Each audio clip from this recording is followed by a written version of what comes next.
स्वतंत्र भारत देशामध्ये शेतकऱ्याचं आंदोलन हे काही नवी बाब नाही आहे. प्रत्येक दशकामध्ये एक मोठं आंदोलन देशभरामध्ये उभं राहिलं आणि अगदी नरेंद्र मोदी यांच्या उदयानंतर मात्र एक मोठं आंदोलन उभं राहिलं, ज्याची प्रचिती देशभर कदाचित देशाबाहेर सुद्धा पाहायला मिळाली. तब्बल 1 वर्ष 3 शेतकरी विरोधी कायद्याच्या संदर्भामध्ये शेतकरी एकवटले आणि अखेर नरेंद्र मोदी यांनी घोषणा केली आणि हे निर्णय मागे घेण्याचं सुतोवाच झालं. पण या 3 निर्णयामुळं नेमकं शेतकरी नेत्यामध्ये कुठल्या प्रतिक्रिया येत आहेत, सर्वसामान्य लोकांना काय वाटतं?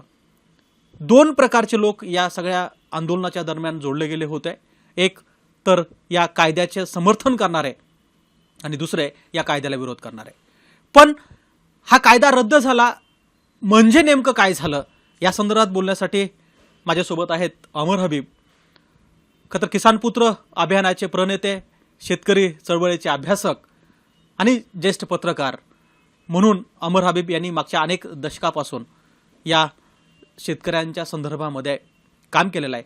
आता या सगळ्या आंदोलनाच्या पार्श्वभूमीवरती त्यांना नेमकं काय वाटतं? कारण बरोबर 1 वर्षापूर्वी ज्यावेळेस हे आंदोलन उभं राहिलं त्यावेळेस सुद्धा अमर काकांनी या 3ही कायद्याचं विश्लेषण केलं होतं आणि नेमकं हे कायदे कसे जाचक आहेत हे पटवून दिलं होतं. आता हे 3ही कायदे रद्द झालेत. काका, या सगळ्या आंदोलनानंतर मी ज्यावेळेस सोशल मीडियामध्ये पाहतो त्यावेळेस मला 2 प्रकारच्याच प्रतिक्रिया पाहायला मिळतात. एक, आय एम विथ मोदी किंवा शेवटी मोदींना हरवलं. एवढ्याच मर्यादेपुरतं हे आंदोलन होतं का? मला असं वाटतं की ज्या घटना घडल्या त्या घटना नीटपणे तपासण्याची आवश्यकता आहे. पहिली गोष्ट तर अशी समजून घ्यायला पाहिजे की हे कायदे आले कसे. हे कायदे आले ते करोनाच्या काळामध्ये आणि ज्या वेळेला आमचे सगळे उद्योगधंदे बंद झालेले होते, सरकारच्या तिजोरीमध्ये खळखळाट झाला होता. एवढंच नव्हे तर आमचा GDP हा -24 एवढा खाली उतरलेला होता. त्यावेळेला शेतकऱ्यांची आठवण झाली. मोदींची 1 टर्म होऊन गेलेली होती, हे 2ऱ्या टर्ममध्ये झालं. जर मोदीला असं वाटलं असतं की शेतकऱ्यांना स्वातंत्र्य दिलं पाहिजे तर त्यांनी पहिल्याच टर्ममध्ये ते केलं असतं. परंतु पहिल्या टर्ममध्ये न करता त्यांनी ते 2ऱ्या टर्ममध्ये, आणि तेही करोनाची आपत्ती आल्यामुळं केलं. म्हणजे हे केलेलं अनिच्छेनं होतं, ही त्यांची इच्छा नव्हती. इच्छा नव्हती हे जसं परिस्थितीचं कारण मी सांगितलं, त्याच प्रकारे हे कायदे आल्यानंतर मोदी कसे वागले हेही पाहायला पाहिजे. त्यांनी आवश्यक वस्तू कायद्यामधून शेतीमाल वगळला आणि वगळल्यानंतर लगेच 2ऱ्या कायद्याचा आधार घेतला. म्हणजे जो कायदा अशासाठी केला, त्याच्या उद्देशामध्ये नमूद केलेलं आहे की आमच्या देशाचं एक्सपोर्ट प्रमोशन व्हावं, म्हणजे निर्यात वाढावी, ह्याच्यासाठी जो कायदा केला त्या कायद्याचा वापर केला आणि त्यांनी कांद्याची निर्यात बंदी लागू केली. पहिल्या दिवशी म्हणजे पहिला झटका मोठा शेतकऱ्यांना बसला. त्या बंगालच्याकडं जाणाऱ्या, ढाकाकडे जाणाऱ्या ज्या ट्रका होत्या आपला कांदा घेऊन जाणाऱ्या, त्या रस्त्यात अडवल्या गेल्या. नंतर तिथल्या पंतप्रधाना त्या हसीनाबाईंनी सांगितलं की अशा पद्धतीनं कसं करता, एका रात्रीतून तुम्ही आमचा कांदा जो यायचा होता तो का थांबवला? आणि त्याच्यानंतर तेवढ्यापुरतं त्यांनी मोकळीक दिली. म्हणजे काय केलं त्यांनी? म्हणजे हे केलं की तुम्ही कायदा करतानाची जी भूमिका होती त्याच्या एकदम विसंगत तुम्ही वागलात. तुम्ही तसंच केलं सोयाबीनच्यासाठी. म्हणजे सोयाबीनच्यासाठी म्हणजे कुक्कुटपालक जे होते त्यांच्या मोठ्या फर्म्स, त्या लॉबीनं दबाव आणला आणि तुम्ही आयात केली, पेंडीची आयात केली. त्यामुळं तर म्हणजे चित्र उलटं पालटं झालं. सोयाबीन जो 10,000ला चाललेला होता तो 3,000वर येऊन कोसळला. इतका मोठा झटका बसला. म्हणजे तुम्ही काय करत होता? शेतकऱ्यांसाठी करत होता का नाही करत होता? मी मगाशी जे सांगितलं की एका विशिष्ट परिस्थितीमध्ये नाविलाजाने त्यांनी ते कायदे आणले, परंतु त्यांची शेतकऱ्यांना स्वातंत्र्य देण्याची इच्छा नव्हती.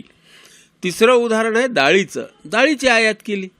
काय गरज आहे बरं? इथं डाळीच्या किमती वाढल्या तर त्याचं उत्पादनही वाढणार आहे आणि तुम्हाला ते करायची गरज पडणार नाही, आयात करायची गरजच पडणार नाही, परंतु केली. शेतकऱ्याचं भलं व्हावं असं कोणत्याही सरकारला वाटत नाही. ते सरकार काँग्रेसचं असो की मोदीचं सरकार असो, या दोघांनाही वाटत नाही. ह्याचीच प्रचिती पुन्हा एकदा आली. आता परिस्थिती काय आहे? हा कायदा रद्द केला त्यावेळेसची परिस्थिती काय आहे?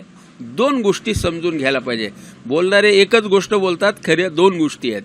एक गोष्ट अशी आहे की आमचा कर दर महिन्याला 1.25 लाख कोटी रुपये एवढा जमा व्हायला लागलेला आहे. आता त्यांना शेतकऱ्याशी काही घेणं देणं नाही. त्यावेळेला -24 गेला होता, त्यावेळेला शेतकरी आठवला. मग आता आईश चालू आहे, भरपूर कर गोळा होतो आहे, मग त्यांना शेतकऱ्याला स्वातंत्र्य द्यायची गरज नाही. हे बदललेली परिस्थिती फार महत्त्वाची आहे मला असं वाटतं. दुसरी गोष्ट काय झाली तर निवडणूक आहेत. उत्तर प्रदेशची निवडणूक आहे, पंजाबची निवडणूक आहे आणि त्या मतदारांना प्लीज करण्याची त्यांची गरज आहे. म्हणजे राजकारणी माणूस शेतकऱ्यांना डोळ्यासमोर ठेवून निर्णय करत नाही, तो निवडणुकींना डोळ्यासमोर ठेवून निर्णय करतो. ह्याची प्रचिती पुन्हा एकदा आली. आता आमच्या पुरतं बोलायचं तर ह्या 3 कायद्यामध्ये शेतकऱ्यांचं नुकसान व्हावं असं काही नव्हतं. शेतकऱ्यांचं नुकसान होण्यासारखं काही नव्हतं. अरे नुकसानीचं कुठं बघायला लागला? शेतकऱ्यांचं अजून काय नुकसान होणार आहे? आज 43 शेतकरी दररोज आत्महत्या करतायत. ह्याच्यापेक्षा मोठं नुकसान काय होणार होतं? नुकसान होणार नव्हतं. गंमत तुम्हाला सांगतो की दोन्ही बाजूनं राजकारण होतं. मोदींनी राजकारण करायचं, आंदोलकांनी राजकारण करायचं, मध्ये पिसला जायचा तो शेतकरी. शेतकऱ्याच्या नावाचा वापर करून ह्या दोघांनीही खेळ केला असं चित्र आज दिसतं. ह्या कायद्यामध्ये काय होतं तर एक कायदा होता मार्केट कमिटीच्या बाहेरसुद्धा तुम्हाला व्यवहार करता येईल. दुसरा कायदा काय होता तर कॉन्ट्रॅक्ट फार्मिंगचा तुम्हाला आता करार करता येईल शेतकऱ्यांशी. काय शेतकऱ्याचं काय, ज्याला नाही करार करायचा त्यांनी करायचं नाही ना, त्याच्यात काही बंधन नव्हतं. आमच्या आंदोलकांनी ज्या गोष्टींची बंधनं लादलेली आहे सरकारकडून त्याच्याकडे दुर्लक्ष केलं. ज्या कारणामुळे शेतकऱ्यांच्या आत्महत्या होत आहेत त्या कारणाकडे दुर्लक्ष केलं. म्हणजे तिकडून वाघ येतोय आणि हे डास मारत बसले. म्हणजे ती इतकी भयानक परिस्थिती तयार झाली की सिलिंगच्या कायद्यामुळं जमिनीचे इतके तुकडे झालेले आहेत. आता 2 एकरवर शेतकरी आलेले आहेत. 85% शेतकऱ्यांची ही दुर्दशा आहे आणि त्या शेतकऱ्यांचा प्रश्न सोडवायचा नाही. सिलिंगचा कायदा उठवा म्हटलं की अंगावर यायचं, किंवा आवश्यक वस्तूचा कायदा समूळ रद्द करा.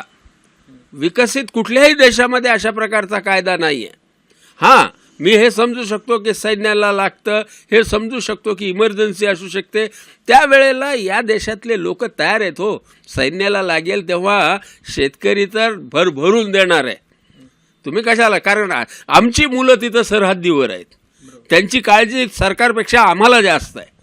तर त्यावेळेला आम्ही सगळी मदत करू. त्याच्यासाठी ह्या कायद्या असण्याची गरज नाही आहे. परंतु तो कायदा केला, गरिबांच्या नावानं कायदा केला आणि अफाट फूड कॉर्पोरेशन ऑफ इंडिया ही या देशातली सर्वात भ्रष्ट यंत्रणा आहे, ती पोसायला लागलो आम्ही. मुद्दा हा आहे की ह्या कायद्यानं नुकसान होणार होतं दुसऱ्यांचं, कदाचित दलालांचं होणार असेल, कॉन्ट्रॅक्टर्सचं होणार असेल, सरकारी अधिकाऱ्यांचं होणार असेल, त्यांचं काही प्रमाणात जरूर नुकसान होणार होतं. पण शेतकऱ्याच्या दृष्टीनं ह्याच्यात काही नुकसान होण्याची शक्यता नव्हती. फायदा झाला असता का नाही झाला असता ही गोष्ट आपण बाजूला ठेवू, पण नुकसान मात्र काहीच झालेलं नसतं.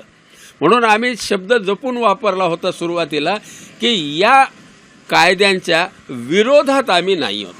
हे डास आहेत, या डासानं कुठं मारत बसलाय? तो मारायचा असेल तर वाघ मारा, म्हणजे सिलिंग मारा. आवश्यक वस्तूचा कायदा समूळ नष्ट करायला सांगा. ते मारण्याची गरज होती, पण ते केलं नाही. कारण इकडूनही राजकारण होतं आणि तिकडूनही राजकारण होतं आणि त्याच्यामध्ये शेतकऱ्याचा मात्र चेंदामेंदा झाला असं चित्र दिसतं. पण मग काका, या सगळ्या पार्श्वभूमीवरती आंदोलनाच्या कोण जिंकलं आणि कोण हरलं? हारला शेतकरी.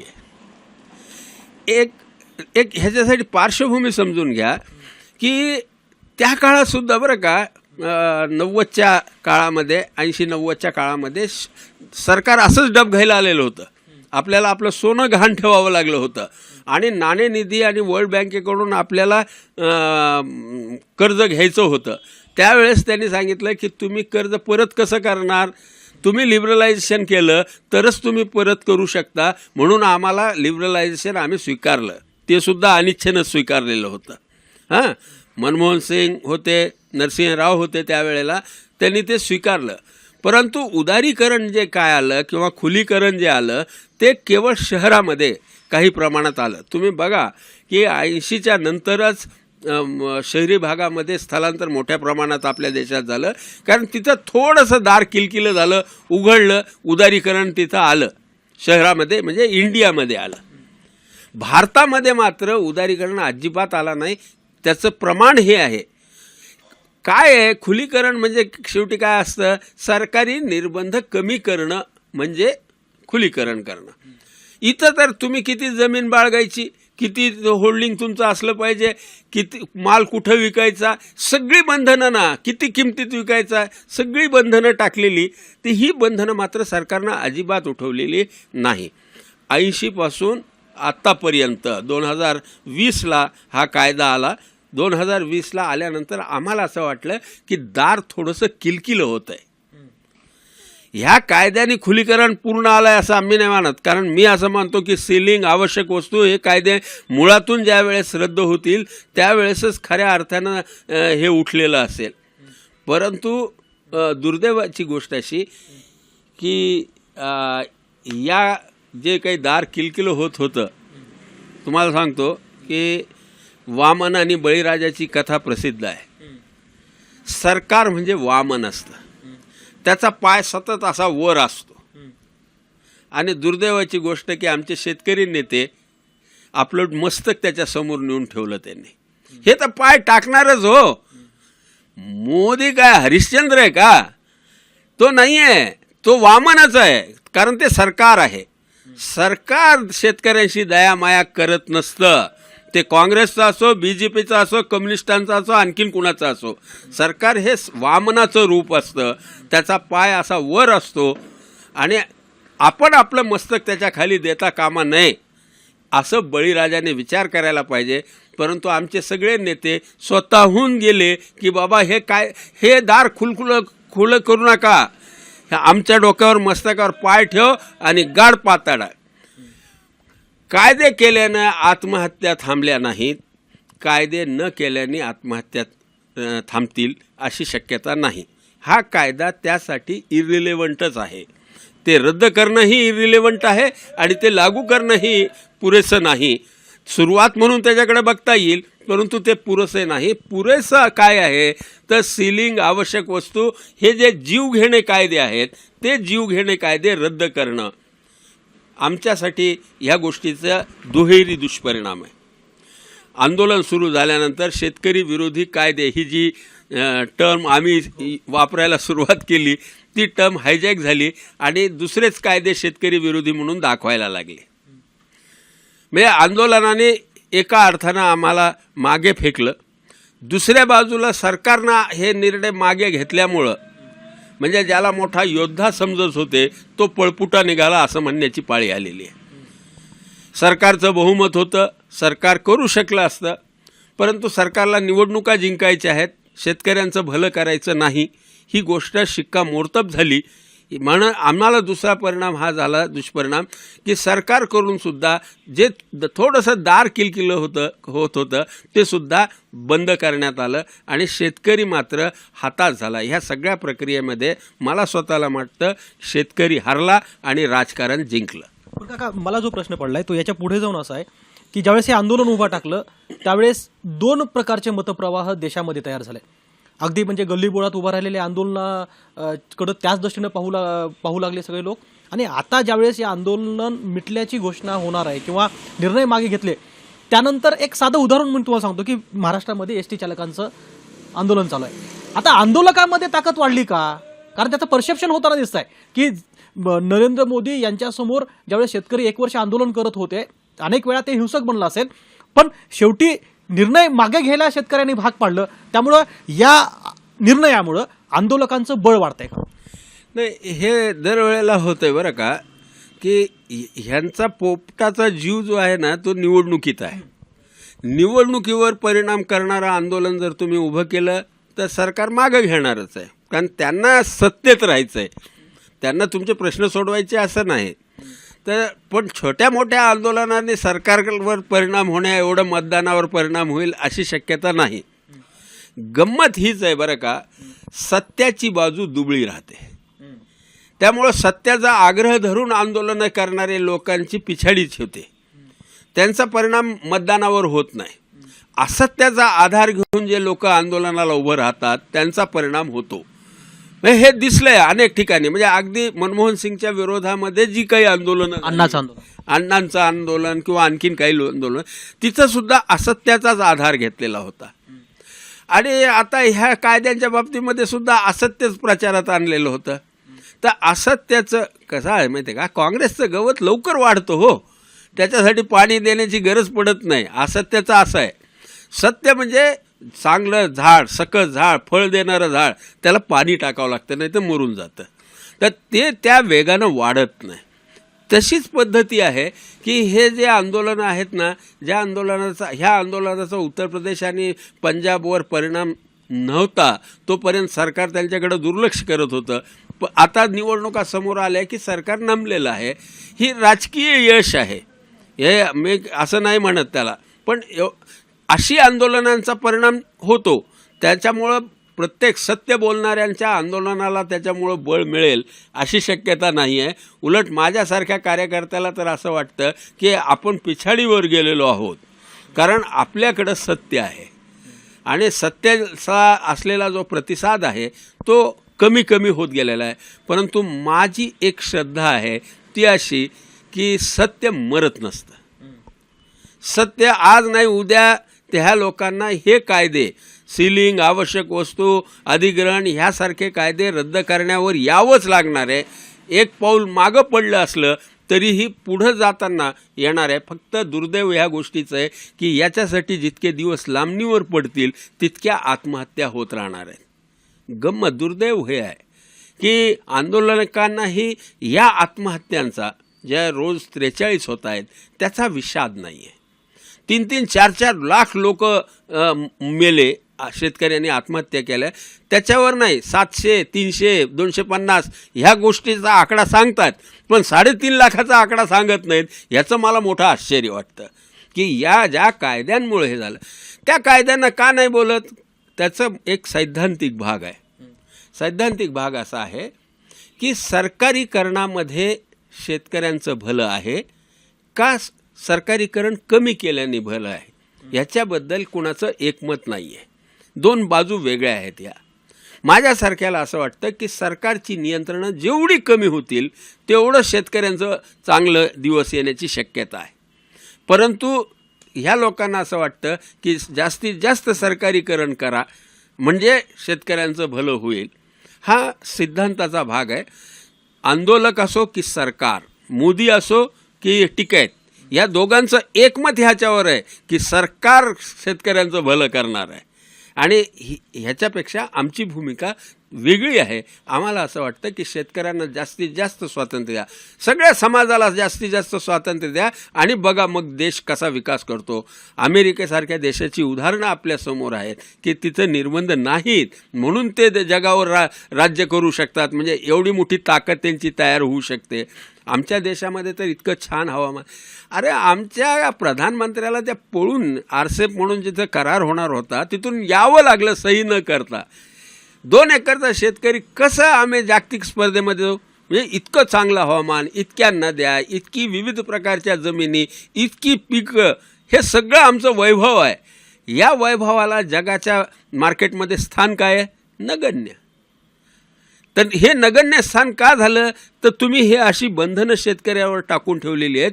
त्याच्यातून तो ज्या दिवशी मोकळा होईल त्या दिवशी हा खरा देश सुजलाम सुफलाम होऊ शकेल. काका मग आता शेवटचा प्रश्न आहे की जसं तुम्ही दुसरी बाजू सांगितली की आंदोलनाचं बळ वाढेल का, तर हे दरवेळी होत आलेलं आहे. या निर्णयाचा फायदा नरेंद्र मोदी यांना किंवा भाजपला कसा वाटतो? मला वाटत नाही की त्याचा फार फायदा होईल म्हणून. हे जखम झाली ना तर वण राहतोच, त्यामुळं ह्याचं वण राहणारच आहे. ते जरी असं म्हणत असले की आम्ही माघारी घेतली वगैरे, म्हणजे एवढंच होईल की लोकांना तोंड दाखवायला जागा होईल त्यांना, परंतु त्याचं जे काही नुकसान व्हायचं आहे ते नुकसान होणारच आहे. अनेक गोष्टी आहेत. म्हणजे तो एक तिसरा संदर्भ सांगायचा राहिला. जसा मी पहिला संदर्भ सांगितला करोनाचा वगैरे, तिसरा संदर्भ हा आहे की मध्यावधी पोटनिवडणुकांचे निकाल हे मोदीच्या विरोधात गेलेले आहेत, त्यामुळं त्यांच्या पायाखालची वाळू सरकलेली आहे. हे त्यांचे जे कोण निर्णय करणारे कसे करतील मला माहीत नाही. कदाचित ड्रास्टिक चेंजसुद्धा होईल, म्हणजे पुढच्या निवडणुकीला मोदी पंतप्रधानाचा अर्जदारही राहणार नाही कदाचित, असं सुद्धा बदल करू शकतात. कारण जखम झालेली आहे, त्याचं वण त्यांच्यावर कायम राहणार आहे.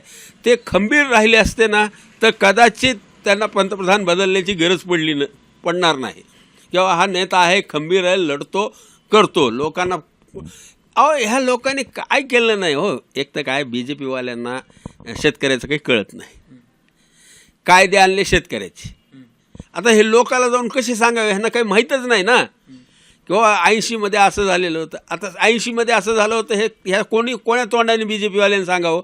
कारण 80ला जेव्हा डंकेल प्रस्ताव आला तेव्हा ह्या लोकांनी विरोध केलेला होता, त्यांना तोंडच नाही आहे. पण आणले कायदे, त्या वर्षभरामध्ये जे लोकांचं कन्व्हिन्सिंग करायला पाहिजे होतं ते त्यांना यासाठी करता आलं नाही, कारण त्यांना शेतकऱ्याचा प्रश्नच कळत नाही. हे हिंदू मुसलमान करायपुरत्या कामाचे लोक आहेत, यांना शेतकरी कळणार नाही. त्यामुळं त्या गोष्टीची किंमत त्यांना मोजावीच लागणार आहे. त्यामुळं मला असं वाटतं की राजकीय दृष्टीनं हा निर्णय मागे घेणं हे त्यांना अपायकारक ठरेल, यात मला शंका वाटत नाही. नक्कीच. तर अमर काकांनी खूप विश्लेषण करून हे सगळं आपल्यासमोर ठेवलं आहे. हे आंदोलन म्हणजे सरकारवर झालेले जखम होती आणि त्या जखमेचे व्रण कायम राहतील. आता परत निवडणुका येत आहेत, त्यामुळे आगामी काळामध्ये हे जखमेचे व्रण आणखी भळभळत आहेत की त्याला परत मलमपट्टी करावी लागते, हे मात्र येणारा काळच सांगू शकेल. गोविंद शेळके, ABP माझा, बीड. ABP माझा, उघडा डोळे बघा नीट.